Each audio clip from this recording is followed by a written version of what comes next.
All right, anime addicts, this is it.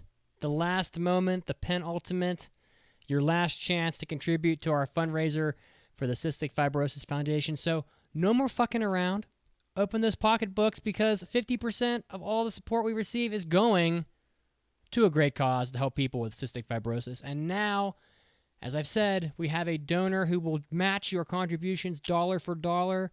So no more fucking around, no more excuses. Head over to aaapodcast.com/join or Patreon. Or listen, if you don't want to actually sign up, you can just click the donate link on top of our homepage. Throw us some money. We will put that money to a very good use, helping people with cystic fibrosis. So we'll be supporting the podcast, getting all of our bonus podcast episodes, and helping the fight against the terrible disease. What could honestly be better? It's the trifecta. Head over to aaapodcast.com/join or Patreon, or click that donate link. No more fucking around. Let's get it done. And now it's time to start the show.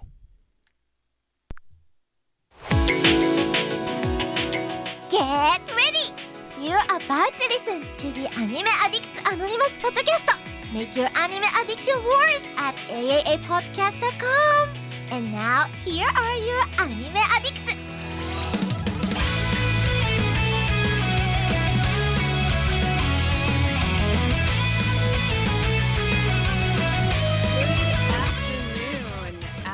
Out there, we are the Anime Addicts Anonymous podcast. Hello, I am Caroline, eating a lovely piece of string cheese. I am joined by two goobers, one with Canada Dry and one with what do you got? What do you got, Mason? A blue cup. Water, of course. Everyone knows I'm a hydro homie through and through. So yeah, water, H2O. Excellent, excellent. So, hello, Mason. How you doing today? I'm doing well, thank you for asking. And you, listener, I hope you're doing well too. I hope you're feeling appreciated and loved and get all the support because you deserve it. And we just love you. So thanks for listening, and I'm glad to be here today. Aww. And over there with the Canada Dry is our LASIK enabled being Mitsuki. That's right. I'm sexually licking the can of Canada Dry. Oh, I love you so much. Oh, it's so good. You got me in the eye. You got me in the eye. I'm here. My eyeballs are dry. Dry like my Canada Dry. Because that's what happens when you get LASIK. Your eyes turn into fucking deserts. But I'm here, and you guys better strap yourselves in today because it's high energy mitts. Let's fucking go. We are unsure if he's actually taken drugs today or not. 2 lines of cocaine. That's all. Nothing to worry about. It was the good stuff, straight off my desk. Get it. Great. So, if you would like to be listening to us, if you aren't already, we are on Twitch at twitch.tv /AAA podcast. We are live every Sunday, 5 p.m. EDT. Now it is, but it's EST on our notes here. That's on me because I'm too lazy to change things. Yes. I'll see your water, Mason, and I'll raise you a whole fucking gallon of water. Where's your a gallon of blood? Of human blood? Maybe it is. It looks... Honestly, whenever I see you drink that thing, it is just incredible. It's just so strange. Though if you look at it, Mitz is holding a 2-gallon jug of water, but he has time designations on it that say, drink this much at this time. And as you might have heard, right now, Mitz is in mountain time, so it's 3 p.m. EDT, and we're still not even at the 7 a.m. level on that container. So, well, I'll make you a deal. I'll make you a deal, Mason. Yeah. I bet you this is empty by the end of the podcast. How about that? I don't even go by the time. I would just be concerned if that happened. I can drink this thing so fast that it'll be gone. You're not just going to dump it down the drain. You're actually going to physically imbue it. I think that's incredibly dangerous, so let's do it. It's like a... let's fucking go! A contest a year ago where we had to do so many push-ups during the podcast. That was a nightmare. Well, Caroline, take it away as Mitz just goes at it. Well, if Mitz is indeed taking on this challenge, I just would like to remind him he only has 1 pee break. And he's already gone all over himself. That's great. I got a catheter right here, baby. Let's go. Oh god. We're on Facebook, we're on Twitter, and we are of course on Discord, and we have our great Ghibli countdown poll. Would you mind telling us about that, Mitsugi? Listen, everybody has their favorite Ghibli movie, okay? You've all seen a Ghibli movie. If you haven't, I don't know. I don't know why you're even here. Just go get Ghibli movies and watch them. you all have a favorite. The deadline's the end of the month. We're going to be doing a 2-part episode where we count down the top 20 Ghibli movies of all time, according to you, the listener. And vote for My Neighbor the Yamadas. Don't break my heart. Come on. It's, honestly probably one of the best Ghibli movies. So just because you haven't seen it doesn't mean it's not great. So go watch My Neighbor the Yamadas and vote. And, make it happen. Because you guys are, you are the reason why we are on this podcast. So Just do it! get your asses over to the website. Vote for your favorite Ghibli movie. Look for it And on you only social. have 10 more days to do it. Don't delay. So, just watch whatever movies you need to and then take the poll. And make sure you don't do it after March 31st. Okay, so we have what we have been watching as the topic for today. And then we have the review of The Day I Became a God, which I know Mitsugi is just dying to talk about. Is that true? Oh no! Anime of the year, am I right? That is very telling. Sausages! Sausages! That's all I have to say about that. I don't know how that relates at all, but okay. It doesn't. It's total non sequitur. Okay. So, shall we get into the big news of the week? I'm ready. おー、大ニュースです。It's time for big news of the week. All right, guys. For those of you, this is a PSA. For those of you that are thinking about traveling to Japan sometime soon, I am hoping to travel to Japan about a year from now. We'll have to see. But Japan is currently considering requiring all inbound travelers to undergo a test for new variants of COVID, which doesn't really mean that it's impossible for you to go to Japan, but it does mean that you may have to jump through some paperwork hoops in order to make that happen. You don't want to end up at the airport either before you leave or even worse, after arriving in Japan, only to be turned around to... There can't be anything worse than flying like 11 to 15 hours, depending on where you are, to go to Japan to be stopped at customs because you don't have a fucking piece of paper, and then having to go back another 15 hours. Oh, that would be like the worst day of your life. So just be aware. Although Japan, the government has decided to lift the COVID-19 state of emergency in Tokyo. The COVID activity is way down in Japan, but they want to keep it that way. So the current restrictions are that all people arriving from 24 designated countries where COVID variants are known to exist have to take take testing 3 days after entering Japan. So you have to take a test and quarantine currently from those 24 countries.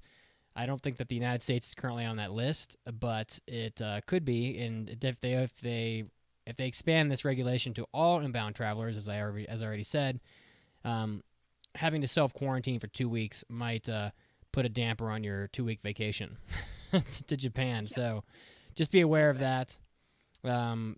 It's just a heads-up PSA. It's not really big news of the week. Just want to make sure that everyone knows. Personally, I think you're better off waiting to go to Japan till like next cherry blossom season, because you probably won't have to worry about this that much at that point. I'm hoping, and it'll be worth the wait for you. That's about it. Yeah, I can go next.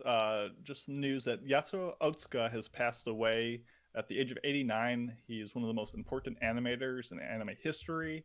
Born in 1931, Otsuka provided key animation for some of the OG greats, including The White Snake and Horus, Prince of the Sun, which I've talked about both on my Unexplored Pictures topic. Horus, even Prince of the Sun, is actually done. It was Takahata from Studio Ghibli's very first directorial film, so he's way back. He's a legend.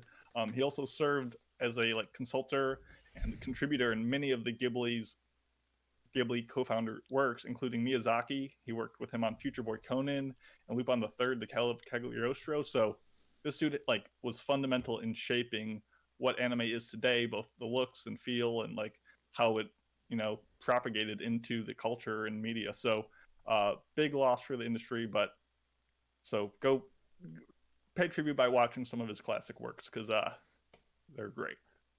If you had to recommend just one work of his to watch, what would it be?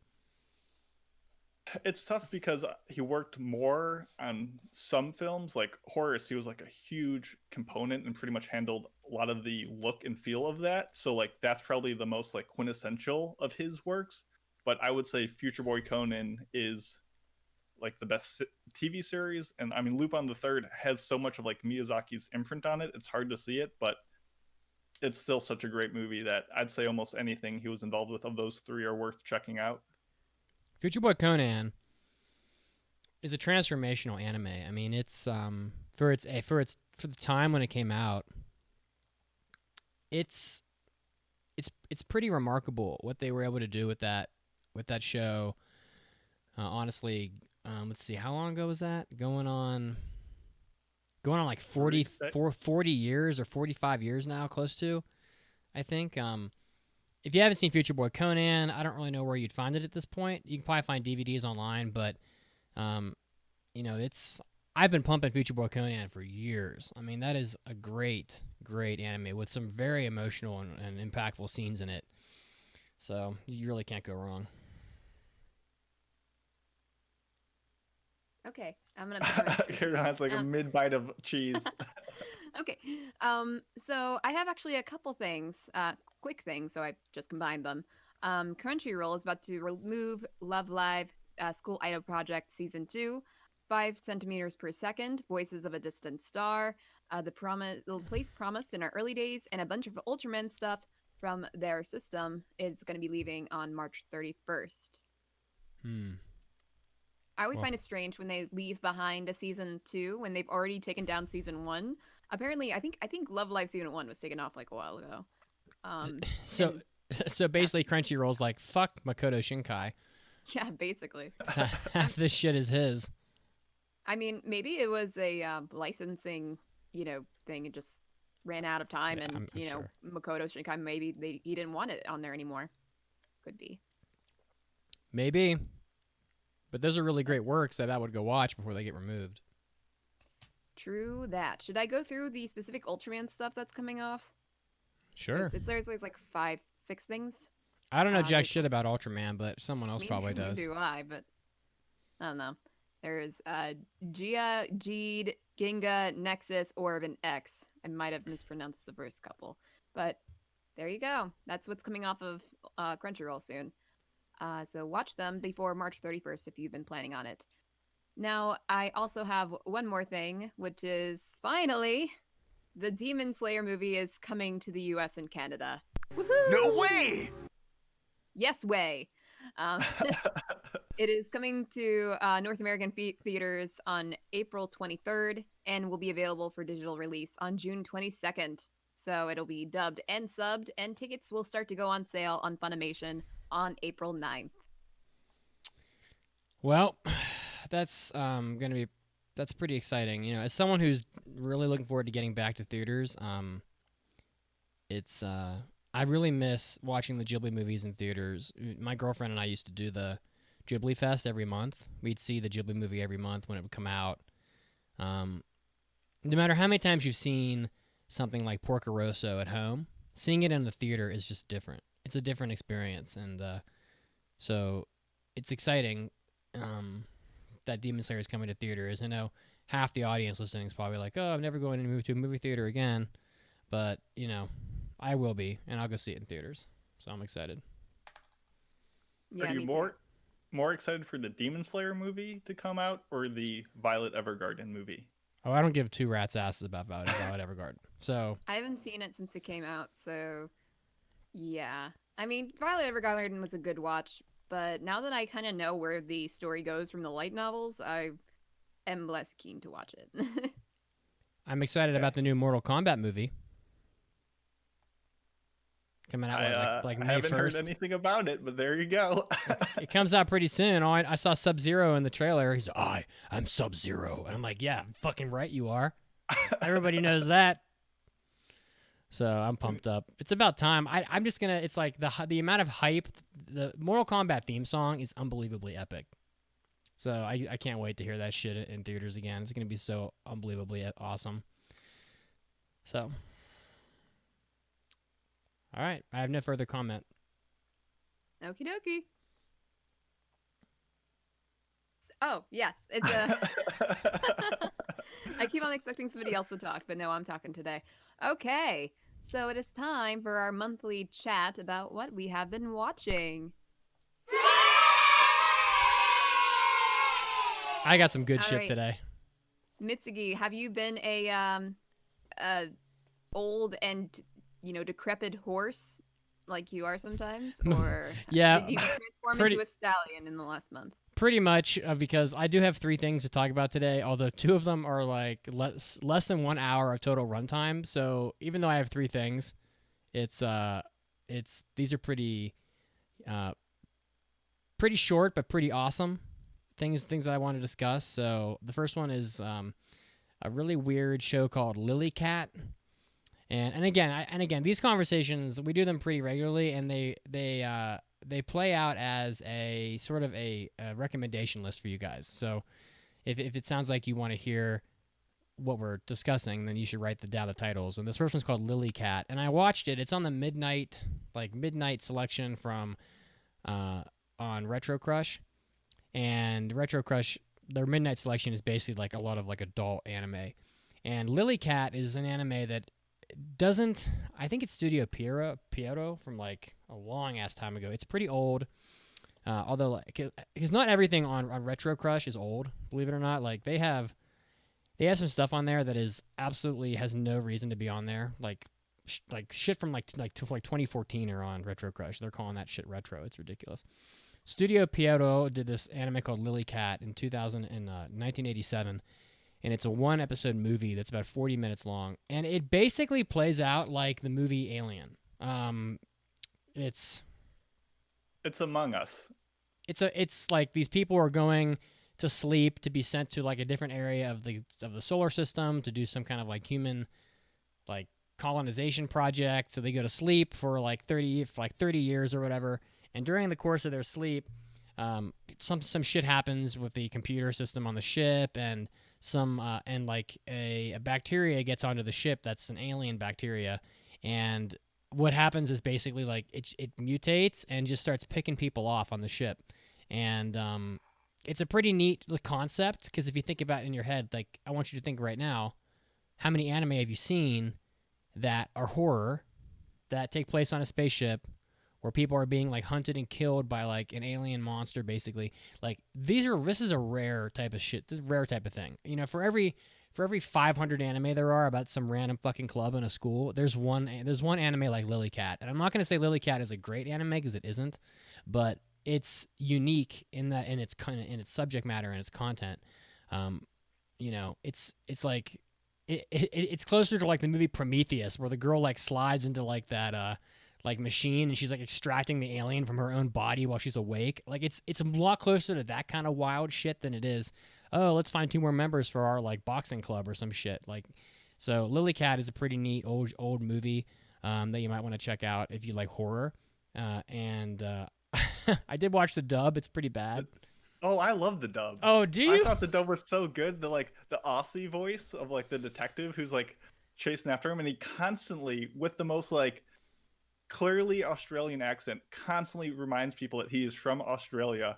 I was cracking up. I thought it was so funny.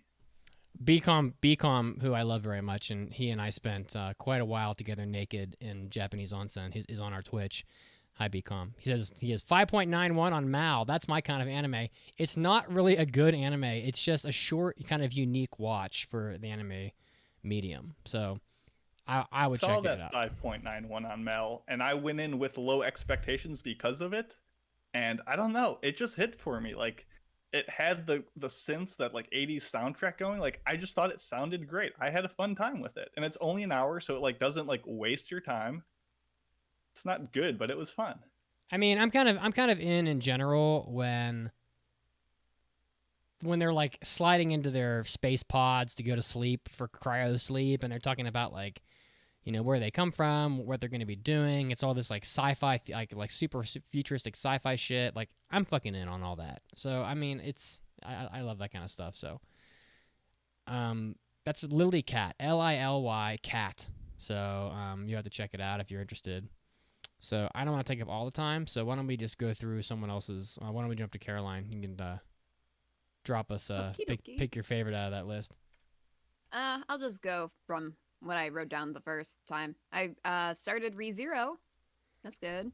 I'm only like 5 episodes in, and I'm watching the director's cut because I thought that well, when I first started watching it, like the first episode, I noticed that there was quite a bit of like, censor bars on all this stuff, and I hate censor bars. Really? I just want to see all of it as, as it is.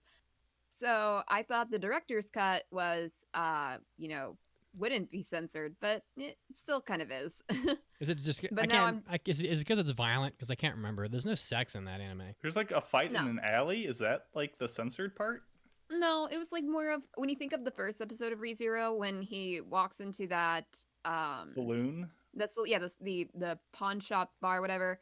He sees like, the dead bodies of the owner and such. And maybe it's not like censored. It's not Tokyo Ghoul censored that bad, but it's still bothersome for me, and I would much rather watch a show as it was intended than have like silly little black shading over half the screen. So I decided to just check the director's cut and see if it made a difference, and not really, but I just decided to keep on watching the director's cut, and they're kind of put together like 2 episodes at a time, which is kind of strange throughout it, so whatever. But I'm like 5 episodes in, and it's pretty good. But I just haven't really gotten a chance. I haven't got a lot of time watching extra stuff these days, but yeah. I think ReZero is fun. I think censoring stuff is fucking absurd. I mean, I think put the appropriate rating on it and just let people see. I mean, I just we're in like the fact that people can't be trusted to like make an assessment about what they do and don't watch, and so they have to censor it for everybody is just fucking infuriating. I can't get around it. If you're offended by violence and it's rated R and it says lots of fucking violence, just don't watch it. But like the fact that like some goof is gonna just ignore the warning and watch it anyway and then get mad and then write a letter, so you have to have so you can't see it even though you want to, it's just stupid. But that's my opinion. Yeah. So I mean, it's not too bad, especially since most of the show is not gory at all. So Right. It's not exactly, bothersome as much as Tokyo Ghoul would be. So yeah, I mean, it's good. I'm happy that I'm watching it, and I do need to get into that a heck of a lot more since we are going to be reviewing season 2, and so I have a lot of watching to do. Well, I think you'll enjoy it. ReZero is a pretty good watch. Yeah. So. Yeah. Mason. Oh my goodness, where do I begin? Do we want to start with the good part of the list or the bad part of the list? I'd say Let's start with the good. Yeah, Because I don't want to run out of time and be like, oh, here's this really great show, bye. And you're like, wait, I want to know more about it. Okay, starting from the best of the best, I actually stole this recommendation from General Mills on the Discord. So I think he was going to recommend it to me, and I swiped it from him before he could. So this is a show called Windy Tales, and it is amazing. I absolutely loved this show. It's a 2004 show, and it definitely is not going to be for everyone visually. This is a fusion of like the art house Yuasa stuff with those odd like Studio 4C visuals that just look stretchy and never on model, and every line is wobbly and not nice and crisp and clean, and it just has a look to it that I adore. And it's a very relaxing Yashike show about a town where the inhabitants there can control the winds of the earth.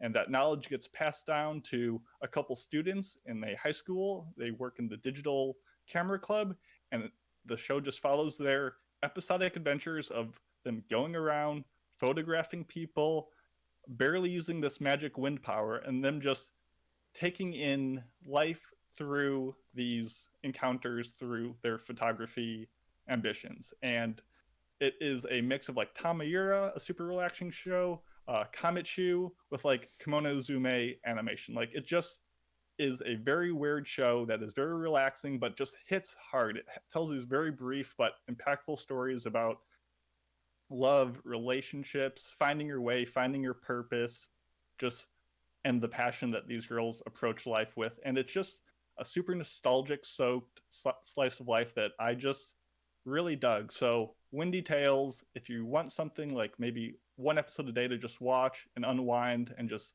feel what the power of animation can be when it's not trying to fit nicely into a genre or appeal to the masses. I highly recommend it if you're into that weird stuff like I am. So check it out, please. Can't believe I haven't heard of this before. Windy Tales. Windy Tales. Fuji. A lot of cats. A lot of cats just whipping around. Fujin Monogatari.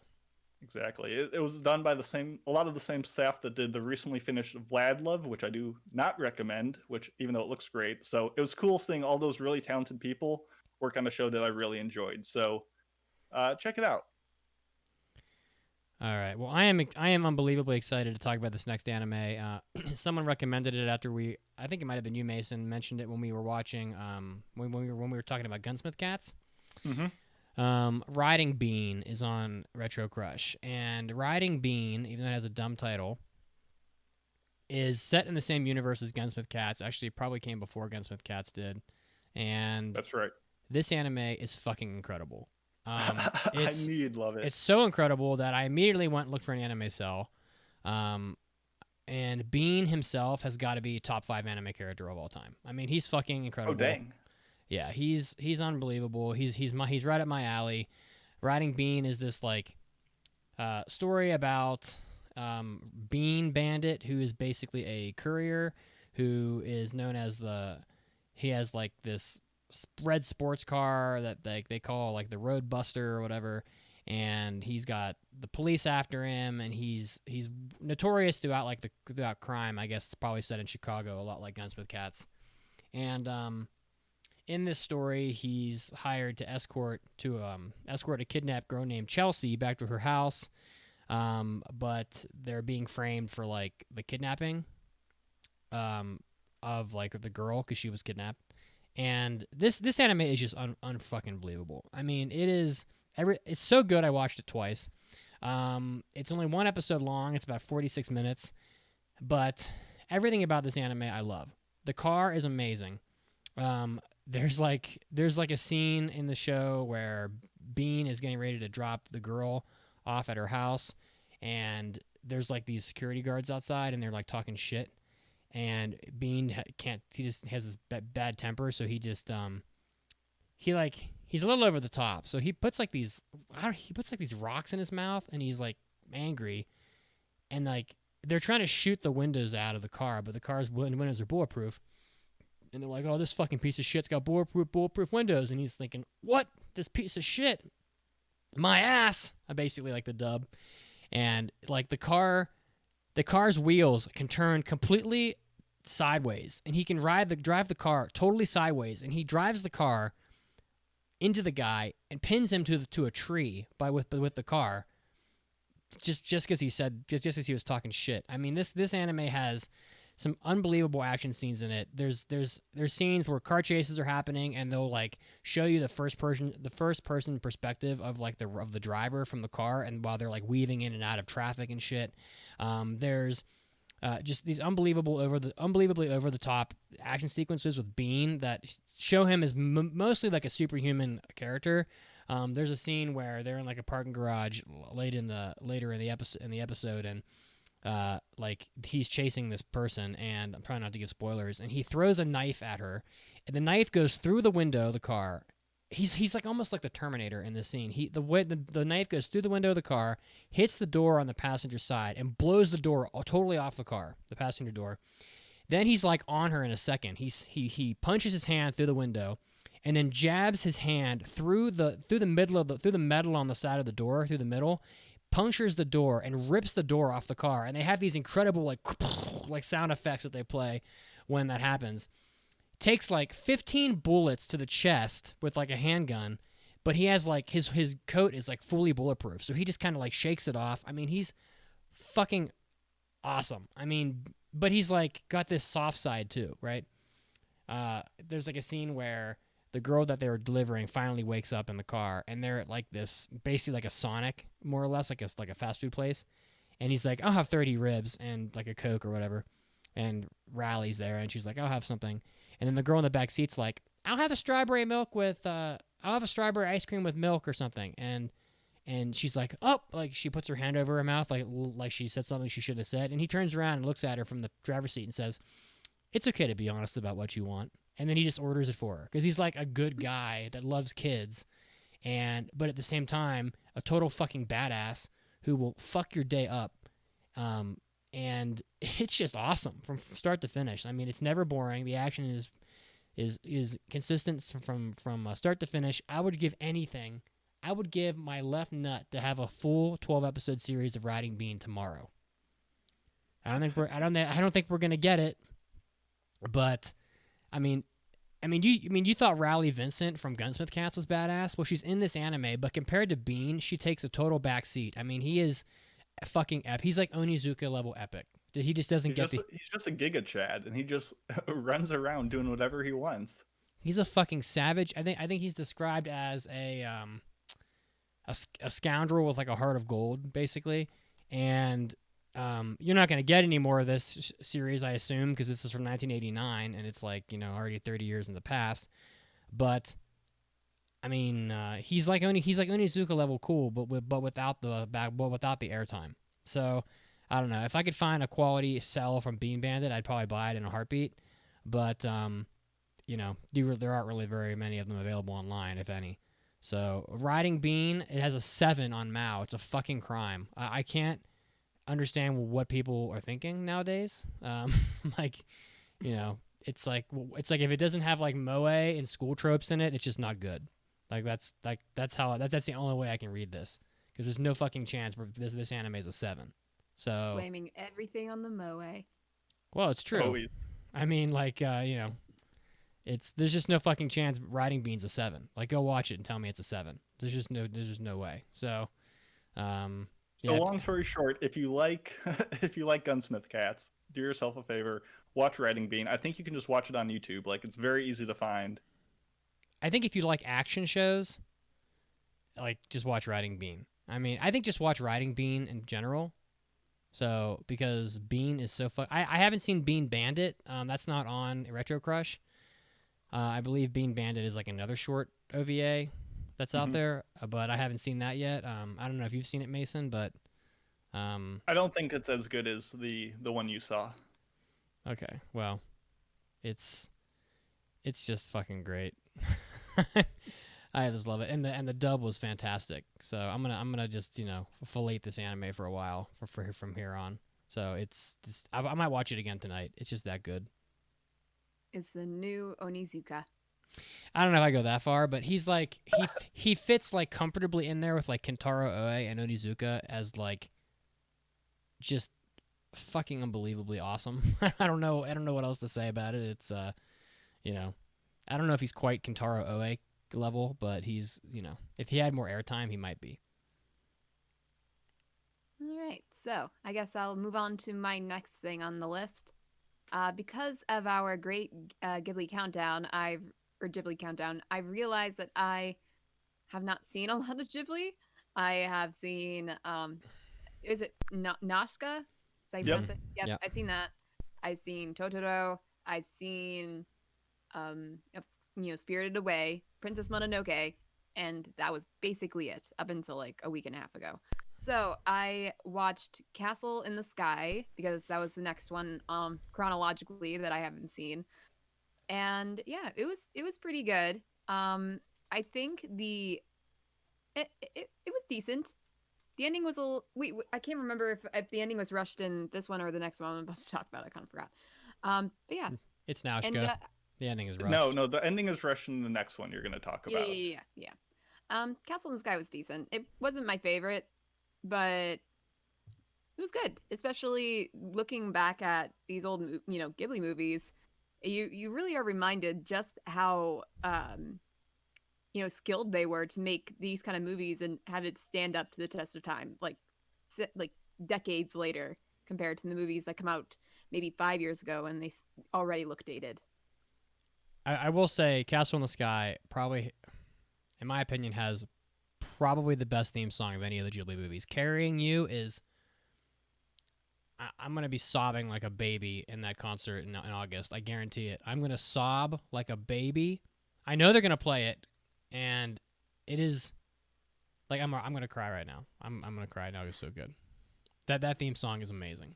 So holy shit. I did watch the dub. I think it was the Disney dub, where the only difference in the voice acting was uh Sheeta, and she's from like the voice actress is from New Zealand, and it just sounds so strange.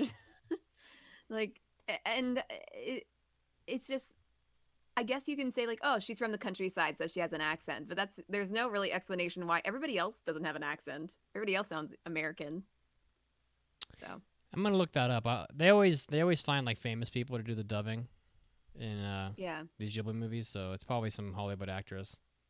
and the boy in it, he just sounds several years older than he should be. Decades It- older. When he first opens up his mouth, and I'm just like, ooh. Not expecting that. Yeah. And that's kind of like the same reaction I get whenever I watch something dubbed. It's like, ooh, they did not pick the most age appropriate actor for this part. But his saving grace was the fact that he has really good comedic timing, because there are some things that he says that if he didn't say it the way he did, I would not have laughed as much as I did. Um, Also, I feel like there's a bit of a double standard in this movie. So in the movie, there's this group of pirates. You know, of course, they're wanting to get treasure and yeah, money from that and everything. They finally arrive to the castle in the sky, and the military is kind of doing their sweep, taking all the gold, all the jewelry, and meanwhile, Sheeta and the boy are looking on. And they're like, I cannot believe they're doing this. That is just so wrong. And then cut to the end of the movie, and they meet up with the group of pirates because they've kind of been taken in by them. And the pirates are like, look what we got.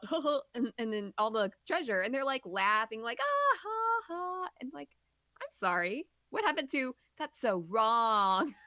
And it's not like it's not that they're like, oh, they're stealing back from the bad guys. Like, no, they've been stealing stuff the entire movie from innocent Yeah. people. So it's like they've always been thieves. They literally almost killed them like 5 times in this movie. And it's great. It does come out, it is pretty sweet at the end, their relationships and all. It's just surprising that the pirates almost killed them like 5 times, and here they are being all buddy buddy. And also a little bit too buddy buddy, because there are points in which the really older guys in this group of bandits are just lusting over Sheeta, and I'm like, this is so weird. Let's be honest. The best scene in the movie is, oh yeah, make your shirt explode. What part was that? That's when they're in the town, when the pirates get into the town, and the guy that's like the Oh, big yeah. Beefy dudes are like Yeah, he- squaring up against he one like another. flexes and his shirt explodes and all his buttons pop off. And she's They're like, I'm yeah, do the thing, do the thing. do the thing. Oh yeah. And his wife's like, I'm not mending that. I hope you know. Yeah, that was pretty great. Oh my So god, I yeah. love it. That was my general thoughts on Castle in the Sky, but I'm sure we'll talk more about it, on the countdown episodes. So, But where do you think it will end up? You think it'll be in the Mhm. top half of the list or the bottom half of the list? definitely the top half. Like, Well, there are a lot we'll of Ghibli movies that hardly anybody has seen. Well, compared to Castle in the Sky. So, That's true. I think you're right as well. But we will see. you're trying to put a cliffhanger on that, but I don't know if it's Exactly. working I'm trying out. to get people invested in this this story arc of the Just rating. how high will it be? Exactly. Oh, all the way up in the sky. Anyway, my Ooh. next show I want to talk about is another show that I just don't hear a lot of people talking about. So I'm just trying to spread the word of a show called Twin Speaka. And I would associate the show if you love Space Brothers. You love Space Oh, Brothers. You love yes. the people going out, learning how to be astronauts and doing all that. And you're like, Mom, please, can I go watch Space Brothers? I love it. Let's go out and watch Space Brothers. And your Yes. mom's like, know what? We have Space Brothers at home. And you come back and you get Twin Speaka, which I picked up because I really enjoyed the manga. This is a super cool thing about these high school students who are prepping to be potential astronauts. They go to a specialized school where the sole goal is for them to become astronauts. And on its outset, it really checked a lot of those same boxes that Space Brothers does so well, with those unique and radical training and simulation things that they use to weed out the candidates, and some cool space facts. And I'm all in with that. And luckily, the best character here is the protagonist, this chipper, very small, airheaded lady who just, she's the Genki girl. She tries her best, and her story is I'm very invested in it. The problem is that compared to the manga, this show is just so slow and poorly paced, and a lot of the side characters just don't work as well. We have like a lot of teachers that like sabotage the progress of students for no reason. A lot of like just bratty classmates, stupid classmates, weird classmates, tsundere classmates, all just these people that you just don't have a lot of sympathy for, and very flat personalities. And the show just looks incredibly cheap. And the manga isn't like visually a work of art. It's not like, wow, check out these threads or paneling or something like that. But the show just does not look very good. So I, at the end of the day, can only give it a very light recommendation for people who are like super invested in space stories. But I would say this is not a not one to check out if you're into this thing. I know actually, I think a space vampire show maybe just got announced, and I'm more interested in that. But Twin Spica is fine at its best and really not worth the 20 something episodes that it slogs through. So sadly, I was really hoping to love it, but it just didn't work for me. You didn't love it, so did you list it? I listed it on this spreadsheet, and I'm talking about it now, so I guess so. Oh, did you? Did you? I got it. It's the television show. Good. The last anime I have here, and I think Mason can weigh on this as well because it's on his list also, is Kimagure Orange Road, which is a show that you can watch on Crunchyroll, I believe. Oh, by the way, the girl who does the voice for Sheeta in Castle in the Sky is Anna Paquin. So yeah, is a famous actress. I knew it was someone like that. Kimagure Orange Road is another Studio Pyoto anime from 1987, much like Lily Cat, and it's a cute anime. I mean, it's basically a romance comedy, slice of life type show about Kyosuke, Kasuga, and this girl named Madoka Ayukawa, as she's more commonly known. And, you know, like, I guess, like, the show had some pedigree going into it, I think, for me, because you see Ayukawa everywhere from, like, the 80s. I think that, like, a lot along the lines of how, like, Lum or Belle Dandy or, you know, some of these other female characters become, like, almost, like what is the, like, sex symbols in anime. Ayukawa is like probably one of the most beautiful anime characters I've ever seen, and she's portrayed as just gorgeous throughout the whole show, and so I saw her like on multiple pieces of social media, and I was like, who is this character? And then I was like, oh crap, it's from Kimagure Orange Road, and that had been just after Retro Crush or whatever had been pumping that they were gonna have it on their service. And so I started watching this anime, and first of all, the theme song is fucking awesome. It just is, and all the theme songs are god tier. I think there's like 3 of them, and they all absolutely bang. So full disclosure, I haven't finished this series. I'm no. I'm about halfway through it. No, I went through like 40 episodes just to finish for this episode. Well, I finished it. Well, I'll tell you that I think me and my girlfriend both kind of started to lose interest with this anime. It is fine, but they don't fucking go anywhere or do anything in this show. It's like so disappointing. Like it's just another one of this anime where like two characters are obviously like in love with each other, and then they just fucking never do anything. So I don't know if they're eventually gonna like kiss or become a couple or whatever. But like I'm like 30 episodes in, and they haven't done a goddamn thing, and I'm getting a little tired of waiting for it. You know, I'm like, hi. Here's a 35-year-old man who, you know, has barely been single a day since I was 20. It's like I'm a little past these like fucking anime where these characters like can't even like admit that they like each other or hold hands or do anything. It's just a little fucking tiresome, to be honest. Thank God that you did not have to watch Adachi Toshimomuro, because you would have just banged your head into your computer. I mean, it's just like so many anime are like this. I mean, it's that's how all the anime today are. When you find one that's a little different, it's almost mind blowing that like a character is able to like be in a relationship. But going back like almost 40 years or whatever, I expected that this show would maybe not carry that trope with it. But like, wow, anime's been doing this shit for 35 years. So I think I will finish it. I do love Ayukawa. She's like, I don't know, unbelievable. Probably like, definitely in the top 10 most beautiful anime characters of all time. There's no doubt about that. But the boy Kyosuke is a little annoying. He's really the reason why this anime never goes anywhere. It's because he's not even like a bumbling idiot. He's just like, I don't know, not a good guy. What do you think, Mason? I mean, I don't think he's a very good guy.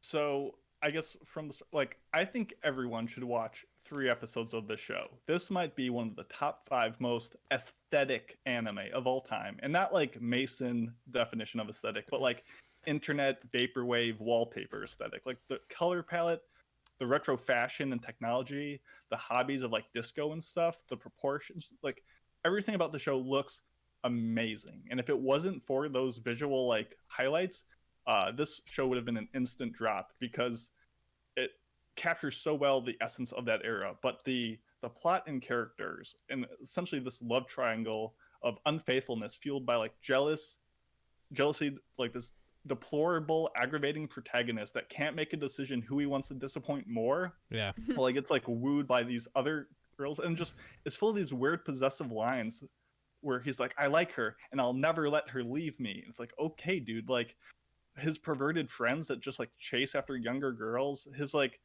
crabby childhood friends that like hover around in jealousy, like all these characters get no development. They just remain these one-note characters for 48 episodes, which is these supernatural elements that add nothing but like these contrived misunderstandings and hijinks of like going back in time and hypnotizing himself to like not trust people. Like the same setups get repeated over and over again, and it was so insufferable to watch. So I loved a couple episodes of it, but I was like gritting my teeth to get through the end of the show. So watch maybe just the openings, watch a couple episodes, and then just be like, I got it, I'm good, I'm done.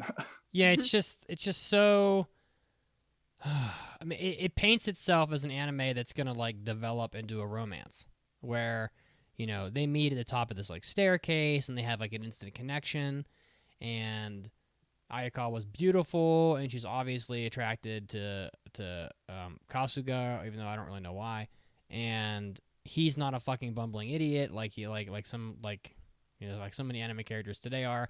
And by that I mean like he can't like see a girl like change a shirt without like having a nosebleed or some fucking absurd bullshit.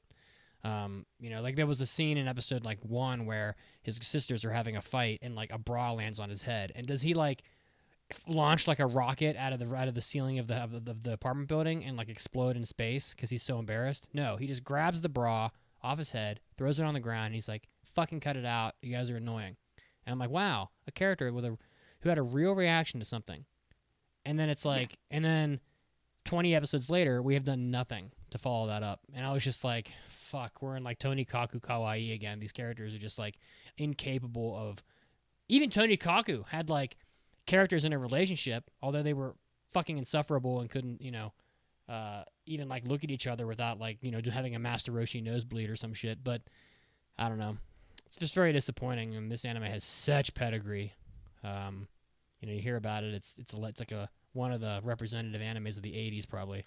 So a little bit of a bummer for me, at least halfway through. But as Mason said, it's worth watching a little bit of it, just like get a taste of what anime like a aesthetically unbelievable. Like the colors are so great, and the way the characters are drawn are so beautiful, and the music is awesome. So it's worth like sampling, I would say. But if you can, I can only handle so many episodes of that fucking, what is her name? God, she's so awful. Hikaru. She is so awful. She's awful. Yeah, just everyone. Everyone God. is just I don't think sad. Ayukawa was awful.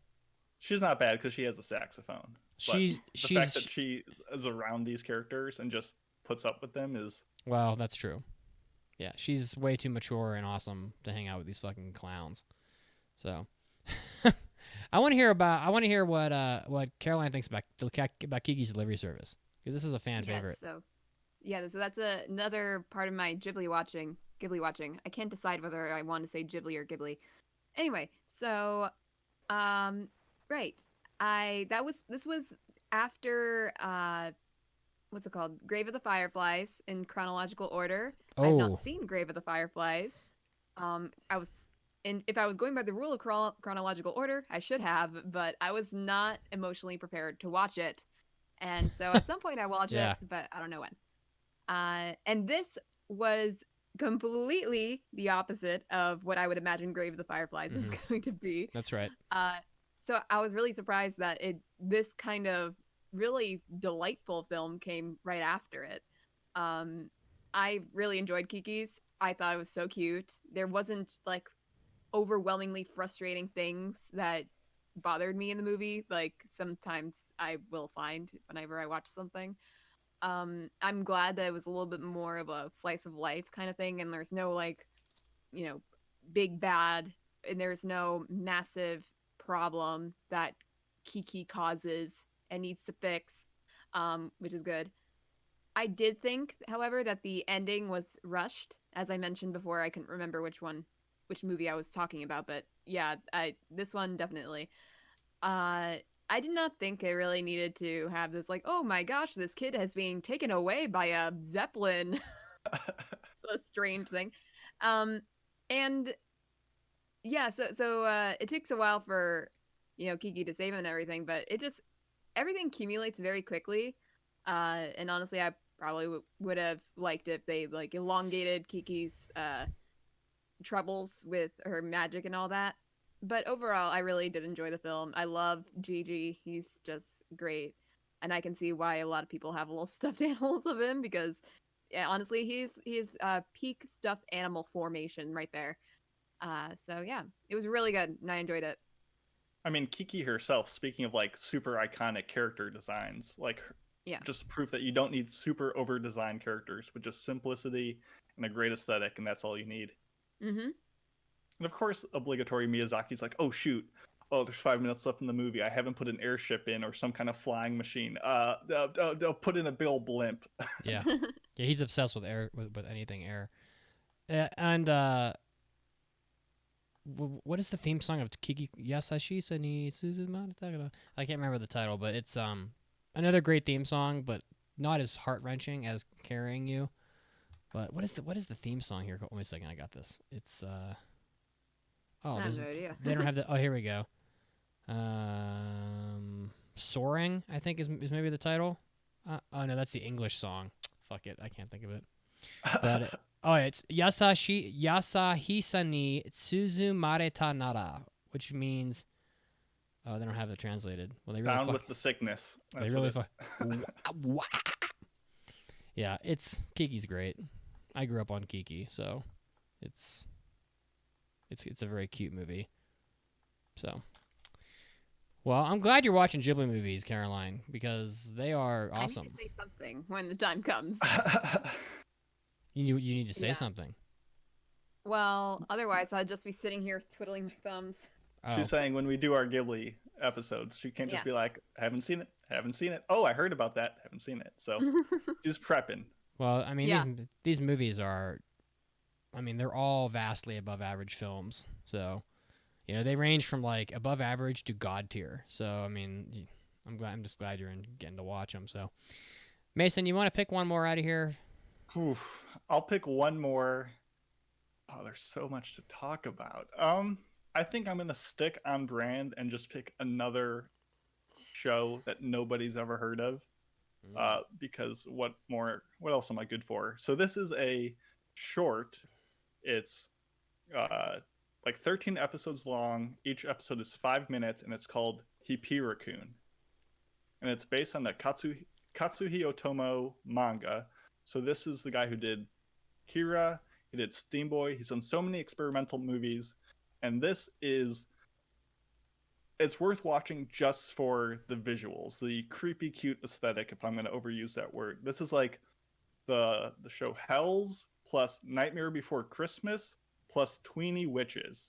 And it's done art direction by Shinji Kimura, who did like Dorohedoro, Tekken Concrete, and Children of the Sea. And the plot is whatever. It doesn't matter. It's about this little vampire boy named Hippie Raccoon who lives in the vampire town and it gets up into all this vampire like mischief. Doesn't even matter. You don't even care what happens. He has like a light bulb as a friend.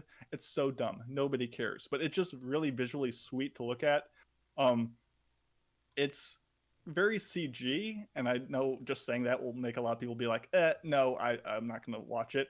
And I get it. That's fine. But just the way the show looks is worth the price of admission, and the episodes are so short that it's just cool to see what CG looked like a couple years back and how the right people behind it, and even with a low budget, it does have a lot to offer compared to Cough Cough 2016 Berserk. So I really enjoyed Hippie Raccoon. It's in and out, doesn't waste your time. It's very storybook, very fantasy, and let me know in the comments if you've heard of it, because I just like this weird stuff that pops out of nowhere, and it's a fun time. So that's my short discussion on a very short show. Okay. Okay. We have some social media mentions if we can get through some of them. What is this? What are these social media mentions of, though? Oh, I just I sent out a tweet and a Facebook post asking people what they have been watching, so we have some responses for that. Okay, well, why don't you pick a few of them? Okay, well, I feel like I have to talk about Josh Baird here on Facebook because it seems like he has absolutely all the time in the world. He has been watching so much. Oh my god. So I'll just rattle off some of them. We got bottom tier character Tomozaki. We got ReZero Season 2 Part 2, Slime Season 2, Hokutaku no Ken, Galaxy Express 999, Jujutsu Kaisen, Horimiya, Skate the Infinity, Wonder Egg Priority, Chobits, The Quintessential Quintuplets Season 2, MS Gundam, Attack on Titan Season 4, shit. One Piece, Space Pirate Captain Harlock, Dr. Stone Season 2, Shiguri, Beastars, Pacific Red and the Black, High Rise Invasion, The Promised Neverland Season 2, Inuyasha, and he says, lol, and a lot more. So. God Oh my damn. God. Shigurui. That's Pretty good mix of every pretty genre, intense. under the sun. You got some old shows, you got airing shows. You're all over the place, and I Jesus, sympathize with this list a lot. So You got- keep up the good work. He had samurai cutting off prostitutes' nipples with swords. I mean, what else do you need? Good Sounds times. like a very eclectic group of watchings. Exactly. Also on Facebook, we got Kevin Michael Dunn, who's watching K-On! We have Sean Yes. Herman, who is watching the usual seasonal shows. They're going through Noitamina shows with his friends.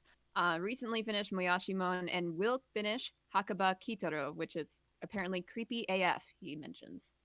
I've wanted to do like a Noitamina retrospective like segment on this podcast. Maybe one day I will, but that sounds like a great idea. On Twitter, we got at Kiryu Taylor, who's watching Yuri Camp, Wonder Egg, Skate, and got Kunarada Aragi. I cannot say his name. Who is watching JoJo's Bizarre Adventures Part 3, since it's leaving Netflix this month, apparently. JoJo's Part 4 is coming next month. He's been watching 2011 Hunter x Hunter, and he's up to episode 105. We have Gin5218, who is watching Gabriel Dropout and Wanamote. We have Coffee, Cake, and Tea, who's watching Kuroko's Basketball with a blue silvered haired cinnamon bun, as she put it. And we got Naiho Zappelli, who's watching Kaiba, Serial Experiments Lane, Danmachi Season 3, Chester and Sins, and recently rewatching Ghost Hound because he forgot the ending, or she forgot the ending. I don't know which one. Iba, Lane, and And, Kashurn. Peak. I like it. The listeners have been watching a ton of stuff, so there you have it. What's our, trivia question, Caroline? Jun Maeda, the writer of The Day I Became a God, is co-founder of Key, a visual novel studio. How many of their games have been adapted into anime? We will reveal the answer coming up.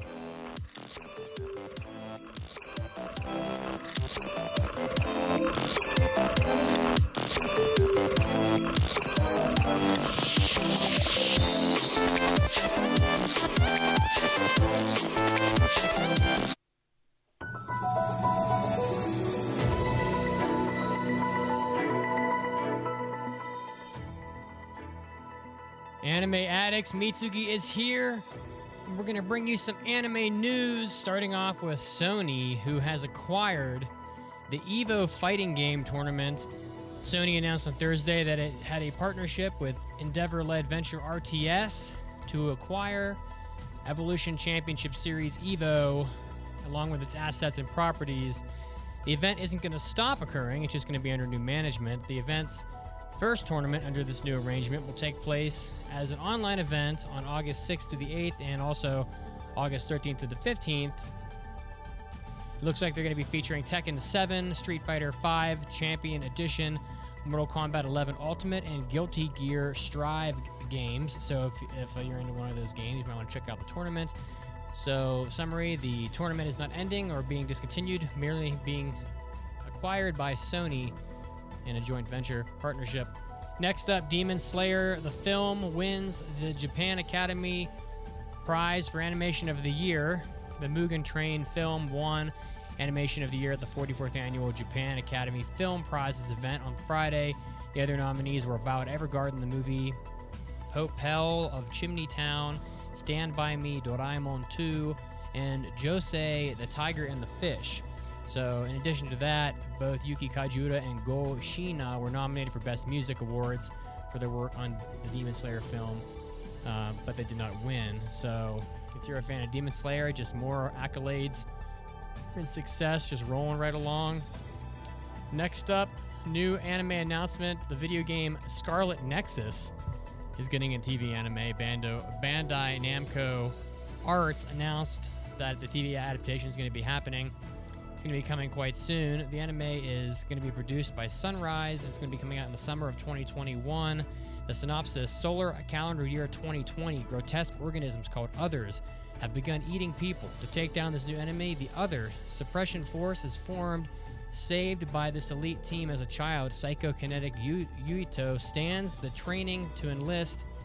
On the other hand, prodigy Kasane was scouted for her abilities, but Kasane's dreams tell her of strange things, dragging the two into an unavoidable fate. Sounds like a interesting... You better lock it up. No, you lock it up. You lock it up. Lock it up. Whoops.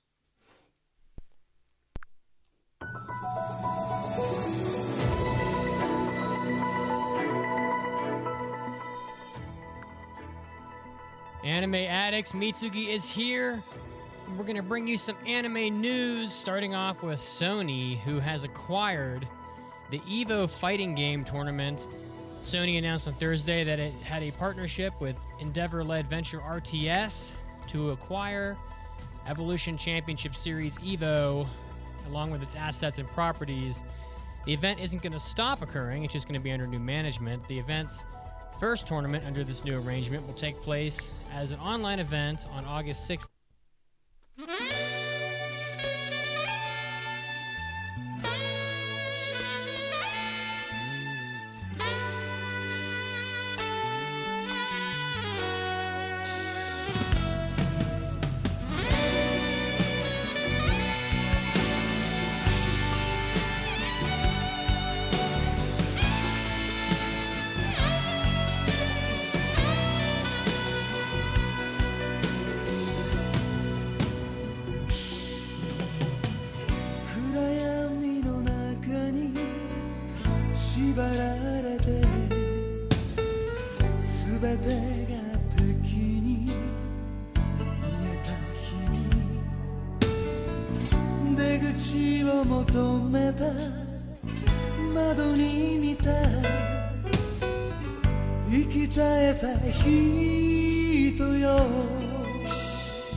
You've been listening to End of Desire, the ending theme of MD Geist, a damn good anime.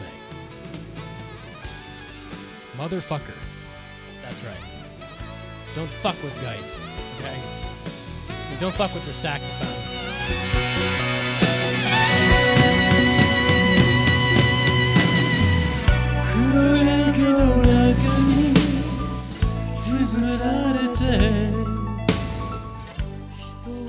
Jun Maeda, the writer of The Day I Became a Godo, is the co-founder of Key, a visual novel studio. How many of their games have been adapted into anime? 8. Canon, Air, Clannad, Planetarium, Little Busters, Rewrite, Angel Beats, Cood Wafter, which is an upcoming movie, I guess. And most of their shows are incredibly depressing. So just be aware of that, and we'll get to that after a bit. But first, we are going to take you to the land of Misfit Toys, or the land of the Brave Little Toaster. It's the land of appliances that have been thrown out or some shit. It's time for Unexplored Pictures with Mason. Get your popcorn ready. It's time for Unexplored Pictures with Mason.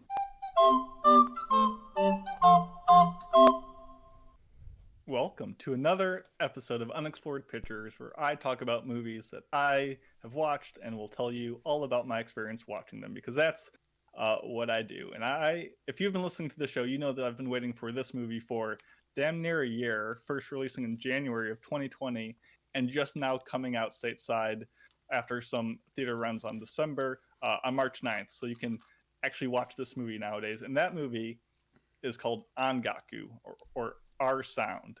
This is a brief 70-minute movie, and it's a punchy story about a group of delinquents who decide to start a rock band. None of them have ever played an instrument and barely seem to know what music is, but god damn it, they just want to make sound. And God damn it.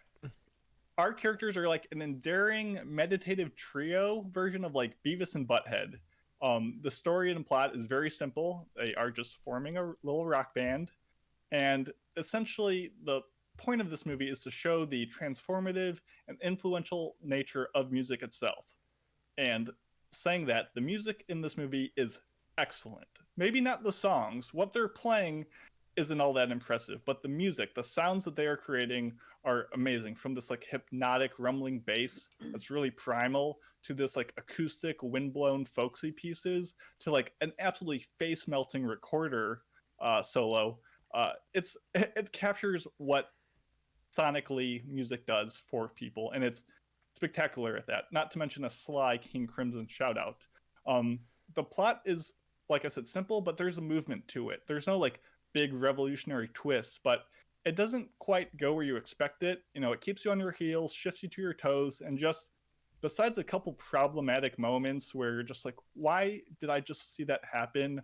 Or directing choices where this character slowly walks across the screen to no payoff. Like, he doesn't go anywhere. It just shows him walking for like a minute across the film, and you're like, why? Besides moments like that, it's pretty spectacular. And for 95% of people, as with some of my recommendations earlier, the visuals will throw them off. A lot of people will take one look at this and be like, this looks flat, this looks bad, like, this is not a very appealing visual movie. And part of that is because it is a very indie movie. It's based on a self-published manga who did this kind of outside of the studio system. This was crowdfunded and like drawn on a like shoestring budget over like 7 years, because it was pretty much done by one guy, director Iwasawa Kenji, who did like storyboards, backgrounds, and pretty much all the animation himself. So if you want like a taste of his talents, I would first recommend a 5-minute short on YouTube called Man in the Tunnel Alley, because that's amazing. But essentially, this film, like I said, it's 70 minutes about these group of delinquents who play music, and it is something very unique. I absolutely adored it. I don't think it's for most people, but if it seems interesting, it's a very unique experience with a lot of 10 out of 10 moments imbued within it. And for people who just like music, this made me want to do that and play and create. And I think it captured that essence beautifully. So that's Angaku, Our Sound. I recommend it. Based on the picture that you have here, it honestly looks like three guys from the Body Improvement Club from Mob Psycho 100 playing some instruments, and I appreciate. And playing an instrument is a very generous definition for what they do, but nonetheless, it's just a weird movie. There's no getting around it. But if you're into that, give it a shot. Okie dokie. It looks like we are ready for our mailbags. It's time for an almighty anime mailbag. Anime. Anime. Anime. Mailbag.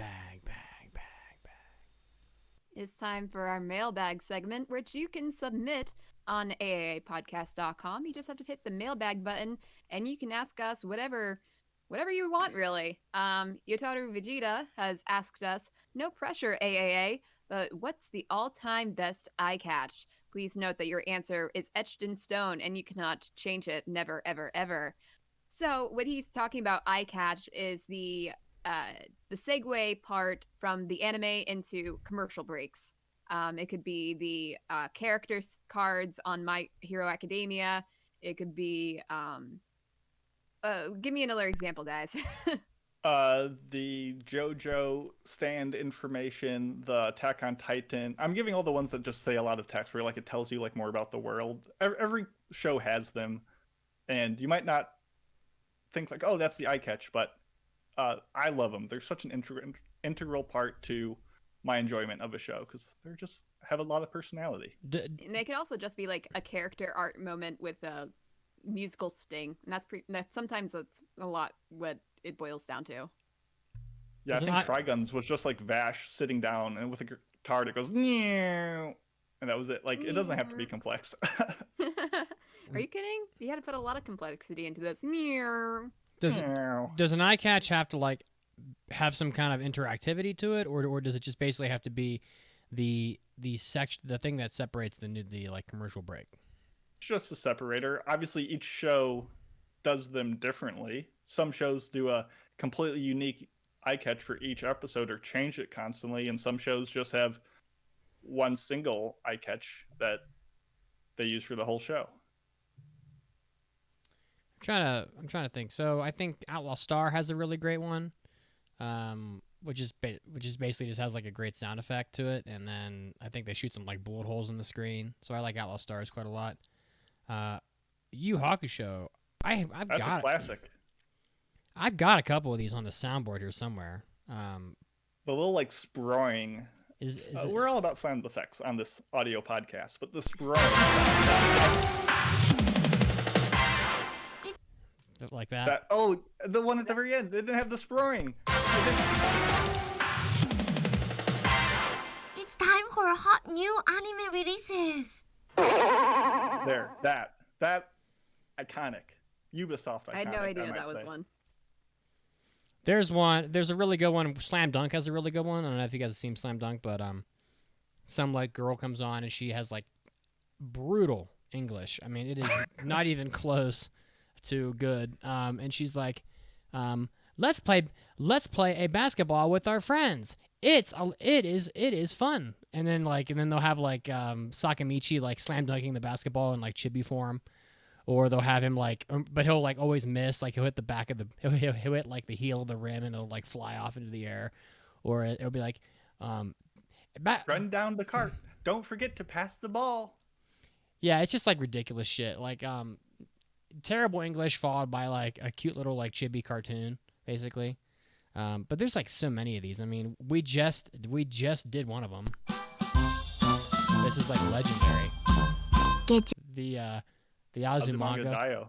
Yeah, and the cooking is so fun, is what that is. Like, cooking is so fun. She cooks like cookies or whatever the fuck. I don't know. I feel like do they still do a lot of these eye catches? Like the best one. Yeah, that's what the mailbag asked for. What is the best one though?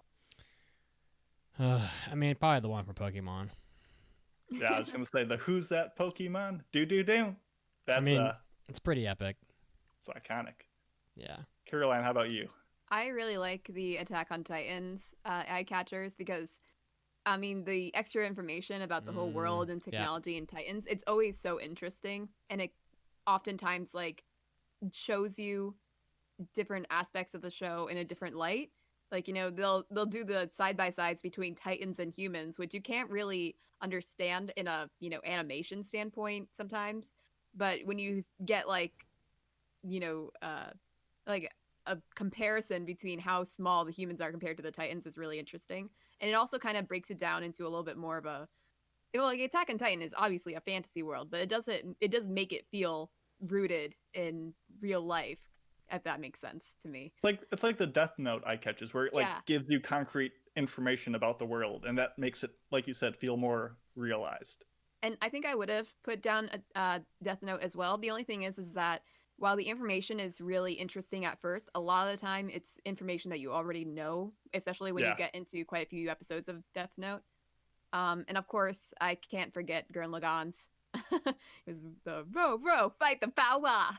And even that had a different eye catch visually Yeah. for Yeah. every episode, which was cool. Sorry, I didn't know that you put Attack on Titan as yours when you were That's asking for fine. examples. Yeah, obviously Pokemon etched into my mind. Natsume Yujincho with the chonky cat, just Nyanko Sensei doing something different. Haikyuus where they're like serving and different people will serve, or people will jump into frame, or like it'll start the same and have a different like payoff. Those are always great. Probably the best eye catch, I'm gonna have to give it to Nichijou, where the professor and Nano do like rock paper scissors, and every time it ends with some like weird and unexpected outcome where her arm will turn into a piece of cake, or will turn into a rocket and blast off, or like you never know what's going to come out of it. And those are pretty fun because it works with the episodic skit like nature of the show. So yeah, eye catches are great. I love them. Oh, what about Gal and Dino? I feel like there was some really, I guess you could call them eye catches when they move into a. I feel it was like a countdown timer where you were Yeah, supposed to do something before something strange happens. those were like a 20-second eye catch. It was like a Yeah, set strange. skit that went into commercial. So that's maybe a loose definition of it, but I'll count it. Those are amazing. God, Gal Dino is so good. I feel like there are so many other ones that we could be talking about, but it's such a small part of what an anime is that you can't really, it doesn't really embed itself into your memory as much as the rest of the show does. I don't know. Eye catches are pretty iconic. I could talk about them all day. I love them. I mean, One Wow. Punch Man's where it's just anyway. Let's move on. Move on. We're running a little over already. Let's go to our review of The Day I Became a God, fall of 2020. I passed this on episode 549, so please give me all critiques. The synopsis is that on the end of the last summer vacation in high school, Yota spends his days preparing for the university entrance exams, when a young girl who calls herself Odin suddenly appears, proclaiming herself as the god of omniscience. Yota obviously does not believe this little child that she has these supernatural powers, and even less so when she proclaims that the world will end in 30 days. But after witnessing her godlike predictive ability, Yota kind of begins to believe that her powers might be real, and the show kind of follows their daily adventures as the timer ticks ever towards extinction, I guess. So, this is done by Studio PA Works, who did Angel Beats, Shirobako, Hanusaka Iraha, directed by Yoshiyuki Asai, who did Fate Apocrypha and Charlotte, and it's not based on anything. It's an original work. So with all that in mind, Caroline, what were your initial expectations going into The Day I Became a God? Well, I had a pretty good idea of what the synopsis was, and based on it, I was kind of interested by it. I thought, I saw some, stills of it, and I thought it looked pretty. I kind of was off put by the main girl Hina's character design, and I'm like thinking, okay, it's gonna be Moe. And while I am not completely off put by Moe like Mitsugi is, I did think that a synopsis like this would have been better served by a different character. But that was just based on my very, initial thoughts on the show. So, but overall, I was interested to watch it. Okay, and Mitz? I don't know. I think you guys literally told me I was gonna hate this anime. I think I told you every single episode for the last 3 months. I'm like, Mitz, you're not going to like it. Mitz, you're really going to not like me for this one. I mean, I guess I expected not to like it. I don't know. I mean, the promo on concept art for it speaks for itself. I mean, it's got a lot of like cute looking girl characters on the cover. I mean, I don't know. The Day I Became a God is a title that doesn't get you very far, but it does sound like a fantasy sort of. So I don't know. I guess I didn't really know what to expect going into it, if I'm being honest. I just know it had a girl character in it that I thought was going to be annoying, and whether or not I was right, we'll find out. Yeah. So my initial expectations. This is another original work from Jun Madea. He did Angel Beats. He did Charlotte, and he is notorious for having these great concepts and initial beginnings that absolutely botch the endings. And I knew all that going into it. And I'm like, maybe he's learned his lesson. Maybe now's not the time. Maybe he's finally grown and realizes, hey, I've got 13 episodes. I should write a story that ends in 13 episodes. And I knew that it was going to get melodramatic and it was going to try to pull tears out of my face. And that's kind of what I knew going into it. So, with all that in mind, Caroline, spoiler-free recommendations. Should people watch this show? I think it's hard to recommend. Actually, no. It's not hard to recommend. It's hard to figure out who exactly to recommend it to. I think that there's a lot going on in this show. There's, in fact, I'll give you just a very, very small spoiler on my overall thoughts. I think there's too much going on in the show. And that was kind of like my main gripe with it. But if you enjoy emotional stories with a pretty big cast by, I think, other anime standards, and, the stories of people trying to spend their summer vacation the best they can, I guess this would be a good watch. But yeah, there is certainly a lot of small problems with it, but the small problems do kind of accumulate. There is a lot of screaming, there was a lot of hysterics, there's a lot of rolling on the floor. So if that is definitely not for you, and you definitely do not like Moe, then this is probably just Moe in terms of Hina's character. Not everybody else is Moe, but it's just, yeah, just keep that in mind going into it. And if you enjoy the first few episodes, then enjoy those first few episodes, because then it just spirals down into utter bullshit. And that's my overall thoughts. Mitz? Yeah, so this anime is interesting. I mean, it's I'll start off by saying the dub is horrendous. Funimation should just like close up shop after this one. I mean, it's that bad. Funimation, what are they, like the third or fourth best place to get dubs nowadays? I mean, I don't know. I feel like they only have like 7 people doing dubs at Funimation, and holy shit! Do you guys watch the dub of this? No. Nope. It is absolutely just tragic. I mean, the main girl character, what the fuck is her name? I don't even know her name. Hina, yeah. She talks like, she says thy and thou, like she speaks in the fucking old Shakespearean tongue the whole goddamn time. Subbed, yeah. And it is absolutely just, combined with her voice being annoying, is just absolutely just tragic. I mean, woo! It's I mean, honestly, we could probably make a less insufferable dub of this. Could we try dubbing our own anime? I feel like that would be a very interesting project. I'm 100% sure any of us can act as well as the people that dubbed this anime. I don't know if we can get the lip flaps is correct. So yeah, Sony should just gut Funimation and just rebuild it, honestly, because since they just bought it, they can do that. As far as I'm concerned, this anime is like, it's too, the two halves of this anime are so divergent that people that watch this anime because they want to watch like this little moe girl romp around, and let's be honest, that's like a bunch of anime nowadays, are going to be totally just have their knees cut off under them about the second half of this show. And we'll get to that. And the people that watch the show because they know what the ending is are probably going to be annoyed having to plow through the beginning of it, because the second half of this anime is nothing like the first half. I really should say maybe like the last third is nothing like the first 2/3. And so it's very difficult to recommend this anime. I would say that the animation and like just general coloring of the show are above average. Like the show looks great. I think PA Works does a good job. They seem to always do a good job for the most part. I did enjoy that aspect of it, like the lighting, the just the artistic choices are quite nice.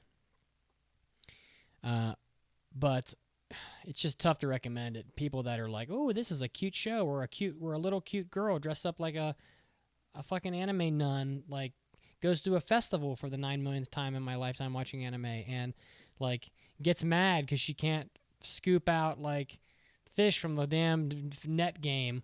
If that's what you're here for, boy, you're gonna be for a shock by the end of this anime, because while the ending is probably the best part of the show, wow, that's not what this show is not an anime about like fishing at the goddamn festival. And maybe everybody should know that by now, because Key Visual Arts has put out some of the most depressing, morbid shit that you're ever going to bump into in anime. Every single anime I've seen from them, from Clannad to Air to Canon, go down the list, is a fucking depressing time. And I would say this anime is not that different. So, not really recommendable. I think that, honestly, Air, Canon, Clannad, they're all better than this show. So if you wanted, if you want to watch a drama that's gonna make you feel bad, you're probably better off just even watching one of those. So, not recommended. Mason, how about you? Man, this was a tale of like two halves. Like, it was the best of times, it was the worst of times. It was the age of funny quips. It was the age of yelling at children. It was the epic of revelation. It was the epic of quantum computer chips. It was the season of light, warm ramen. It was the season of dark, cold trucks. It was the summer of hope. It was the summer of disappointment. If this show had stopped at like the halfway point, this easily could have been one of my favorites of the year. When the show hit, like, it was spectacular. The episodes were like joyous, absurd. They were stylish. They were full of heart. Yota has to act up this like weird like straight man role compared to this child who is just this out of control wild card that just, I always brought a smile to my face. Like, it's not a deep metaphysical tale, but it was really well done. And I think of like classics like Kari Kano, who delivered like 18 episodes of near brilliance, only to be undercut by the last 7 episodes of like production and direction woes. So honestly, I absolutely adored this show going into kind of the end, but man, the last 4 episodes of this are so astoundingly abysmal and annihilate any goodwill I had for it. And like all the themes and concepts it tries to like ambitiously introduce are botched in favor of adding just more clutter and questions, and it's just business as usual for Jun Medea with another disappointing work.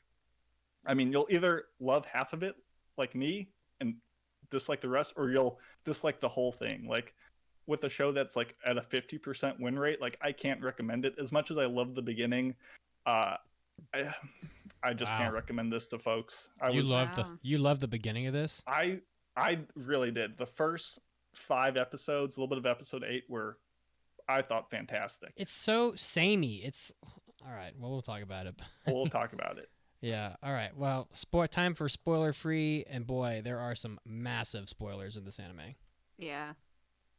Spoilers are coming. Oh my god! Okay, so how much do you hate it exactly, Mitsuki? I mean, it's not the worst thing I've seen. Like, it's way better than Tonikaku Kawaii, to tell you that. I'd rather watch this 2 more times than have to watch a single extra episode of Tonikaku Kawaii. To be honest, but I don't know. This anime is just like, it's just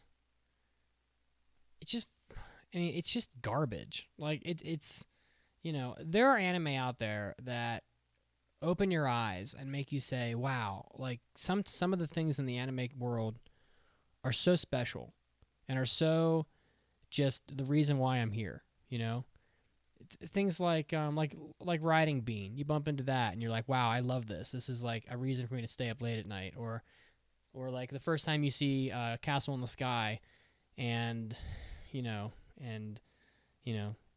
Pazu catches Sheeta as she's falling out of the sky. Like, just moments like that make anime so magical. But there's a lot of anime that is just this fucking giant pile of the same bullshit.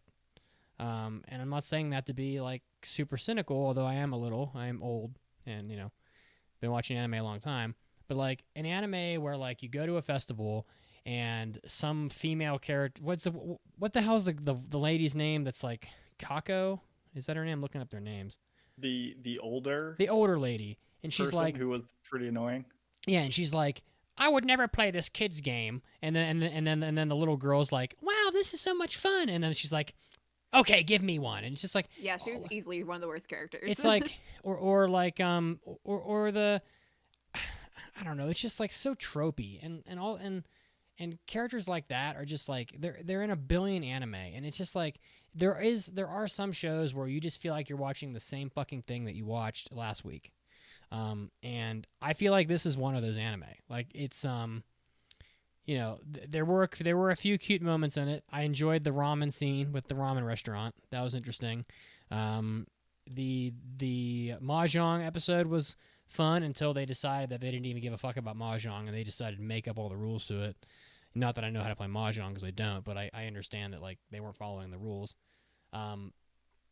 Just all that kind of stuff. And Hina is just so fucking awful in this anime. She is so annoying.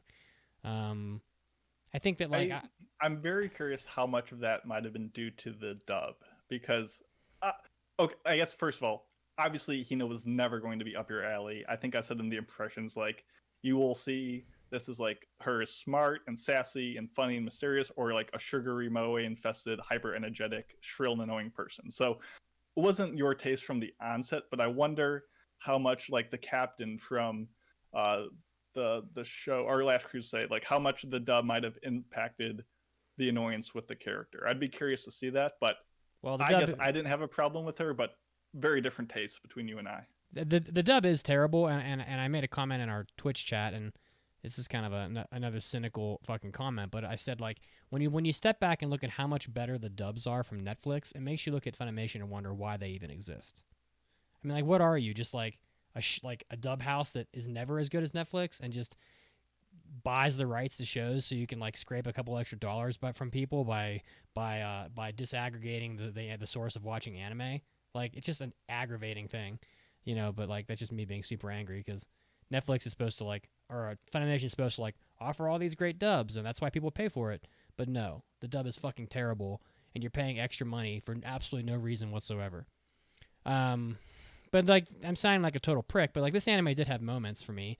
Like the like I said, the ramen episode was fine. The episode like where Tina's so fucking dumb. She like walks into the back of a truck that's like clearly getting ready to leave, and it's like sits down into it and gets locked in the fucking freezer truck.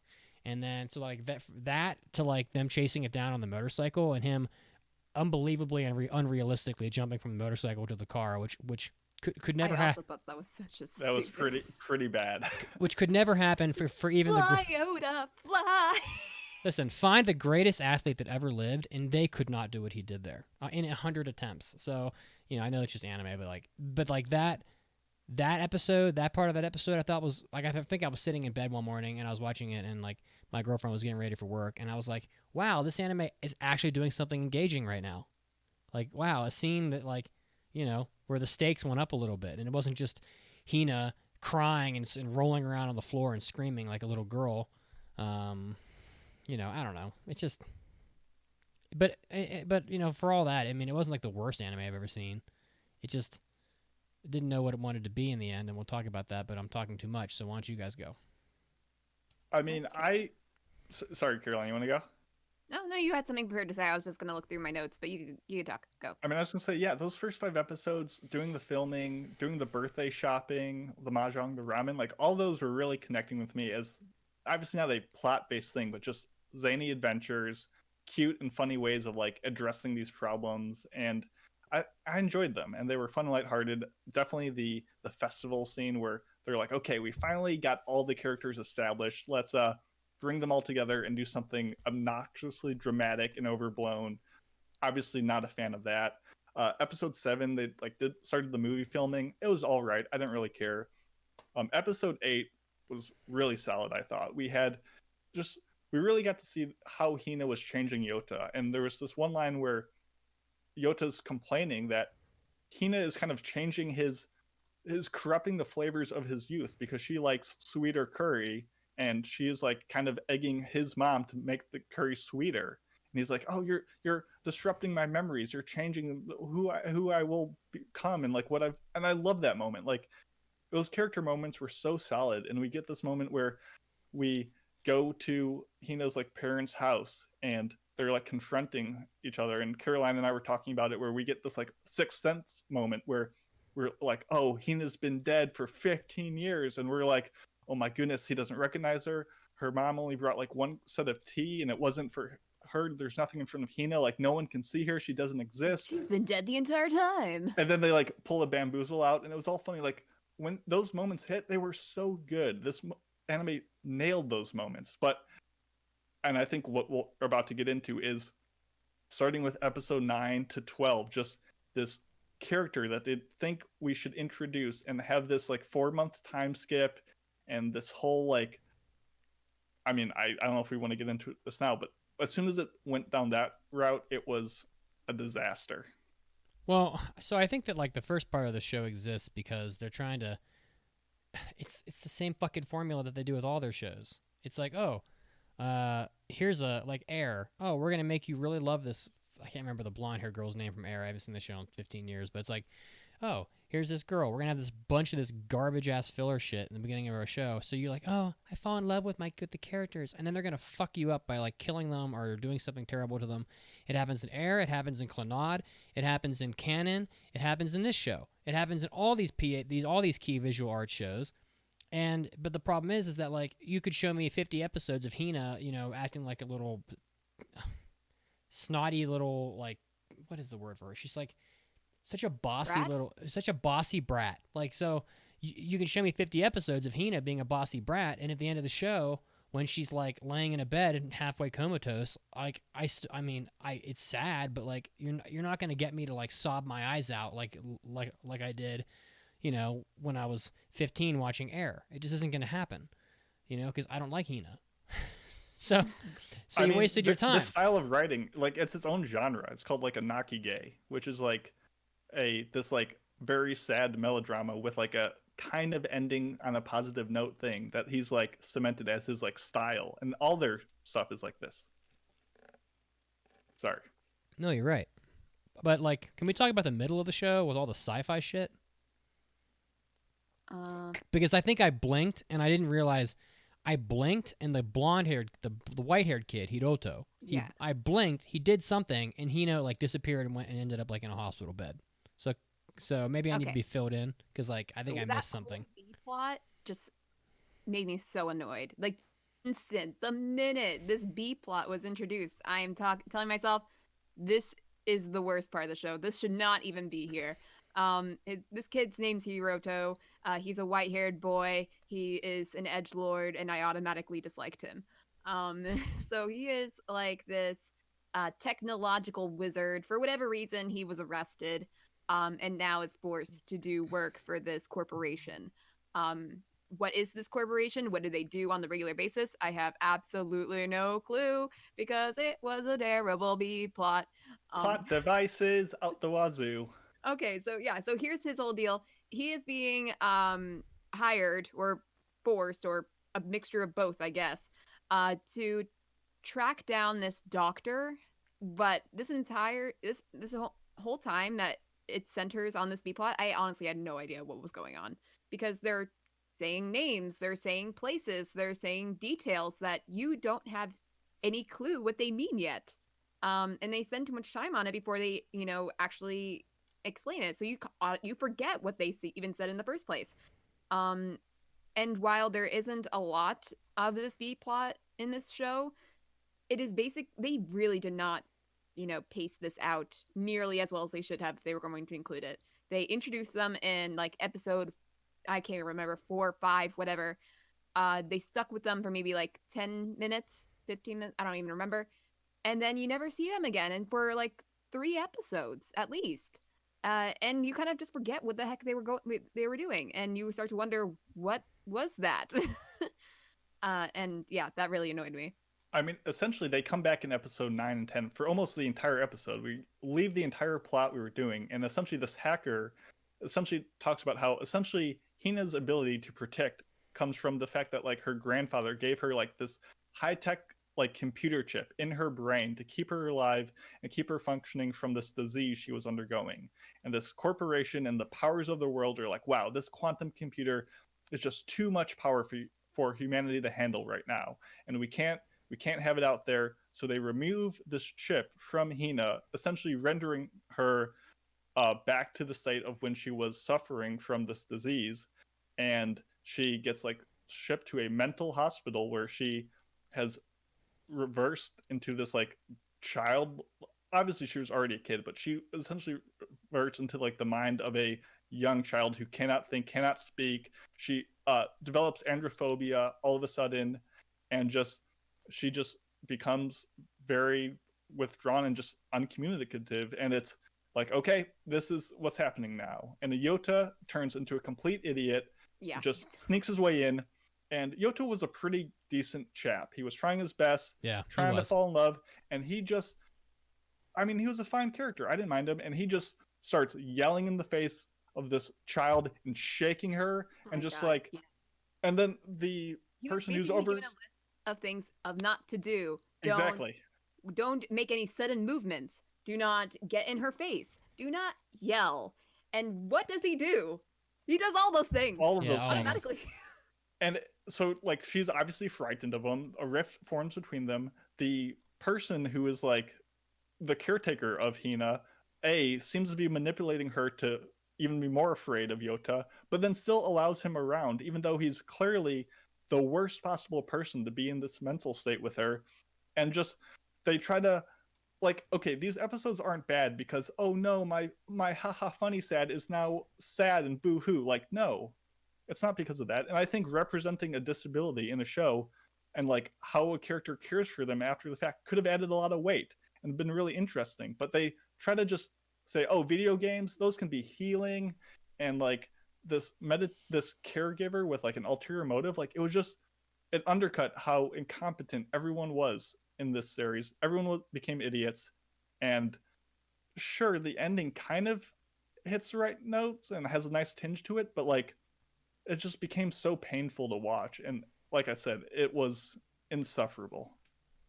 Honestly, with the whole computer chip thing, it's amazing how quickly this group of four made this decision to basically kill a little girl, because she doesn't nobody knows how long she has left to live, and even if she stays technically alive, she is in a vegetative state. She can't even talk, she can't even do anything. So and the fact he was like, approved, approved, approved, let's kill the little girl. It was honestly, and the only rational voice in this is the psychotic white-haired boy that this entire time has been framed as weird and not sympathetic.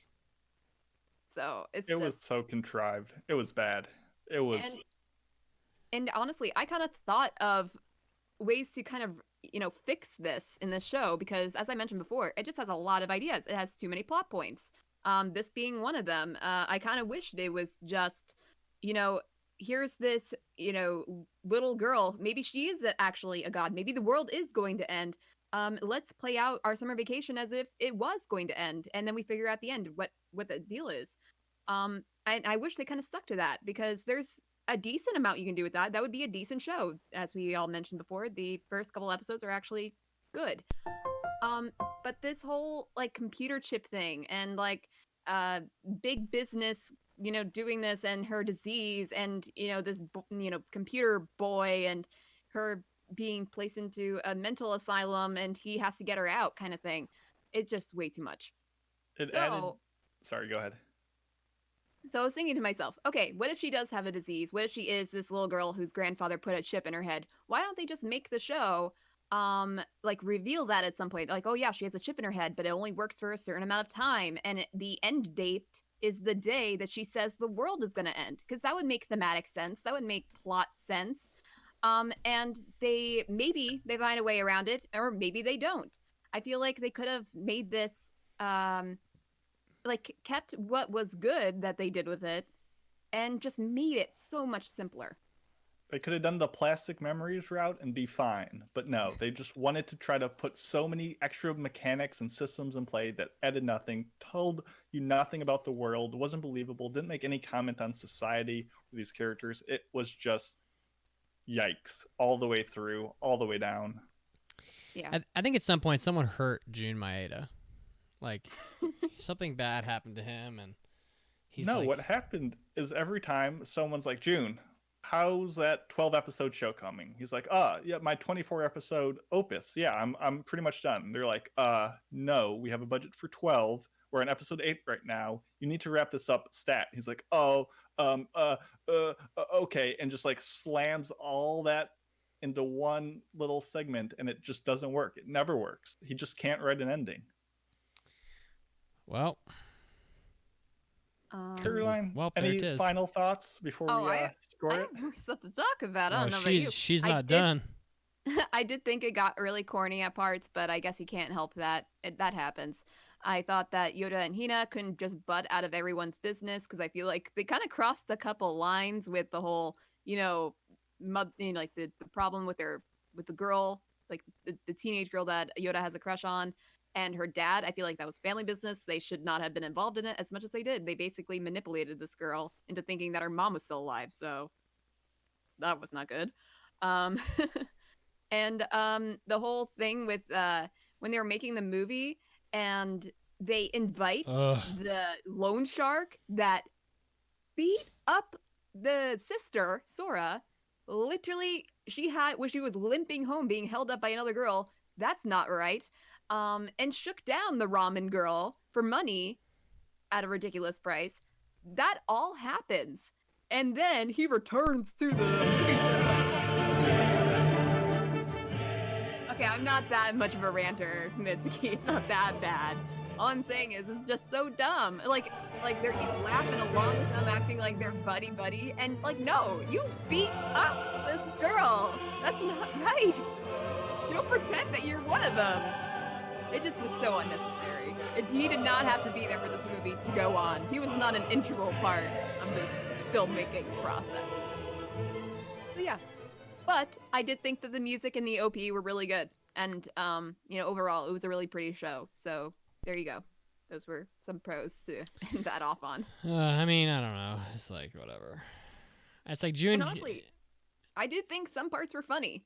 Like, I don't know if you guys did, but, like, the ramen part that they were trying to rebuild his business, that was really funny.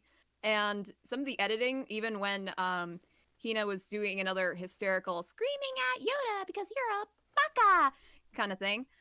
They cut her off in the editing process, so I thought that was really good timing, and like so they know how annoying she is. But yeah, so those were good. Yeah, it was a bad show. Jun Maeda just goes, how many different angles can I take to do the same thing and try to hurt people that are watching my shows? It's like, well, people that are watching this really cute anime about this little girl are never going to expect her to be like a comatose patient that like, laying in a bed with like basically like a human husk by the end of the show. I mean, that's like, let's make her disappear when she's full of life and then show her again when she's a husk. And that'll fuck people up. That's basically what he did. So I don't know. But like people that watch this show and like it because they like all the lighthearted shit aren't going to like the ending. And people that want to watch the ending, they might be bored watching all the fluffy ass bullshit at the beginning. So that's what I think. I think it's a bad anime. I don't know. And I don't really mind because not all of these anime from Key Visual Arts are all hits, We all know Charlotte was a stinker. So, and that was one of the more recent ones. So I'd probably give The Day I Became a God, like, what the fuck is, like, I don't know, thy anime getseth 2 stars out of 5, and don't forget that thine power is the most powerful, or some bullshit, because that's how she fucking talks for the entire show.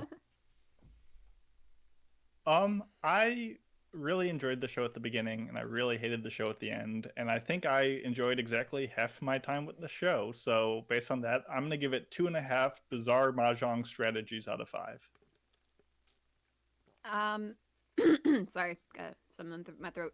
Anyway, I kind of agree with Mason. Although I feel like my enjoyment was interspersed with feelings of non-enjoyment throughout most of it. But yeah, I would say I would give it 2.5 Moe nuns out of 5. Oh God. There you go. I used to have a rule that like any anime that had nuns in it was not good. That rule used to Like Fire Force? that rule used to hold up. There's a lot of them, and a lot Doesn't of Black them are. Lagoon kind of have a nun? Roberta, is she a nun? Maybe No, it doesn't not. matter. Don't listen to me. I'm not really sure, to be honest. But well, there it is. Well, there it is. So if you would like to Well, hear more of our there it is. ramblings on social media, you can find the podcast at AAA Podcast. That's basically myself. Whatever I post usually goes on there. And then we have Mitsugi at Pope Mitsugi. We have Mandy at Mandy X Mandy. And we have Mason at Macy Pacey. If you'd like to join our Facebook, that's AAA Podcast. It's a fun time. If you'd like to join our Twitter, of course, I mentioned the handle before, so I don't know why I'm saying that. And we have our Discord, which is also a really great time. A lot of people chatting on there. So if you're ever looking for some friends, that's the place to be. And of course, we have our anime club and manga club. We're watching Joshiraku this Wednesday at 10 p.m. EDT. And what's the one at manga club? March 31st, we're talking Onani Master Kurosawa. Oh, volumes fuck. 1 through 4. So we're doing the full series. So start reading early because that's going to be quite an experience. It's fucking good. Don't forget, though, vote in that Ghibli poll. You've only got like a week left. March 31st, last day. Get those votes in. That's right. Make your vote count. And we thank you for joining us on the episode today. I hope that you have a great rest of your week, and we'll be back next Sunday on Twitch. So see you later. Adios. Bye, guys.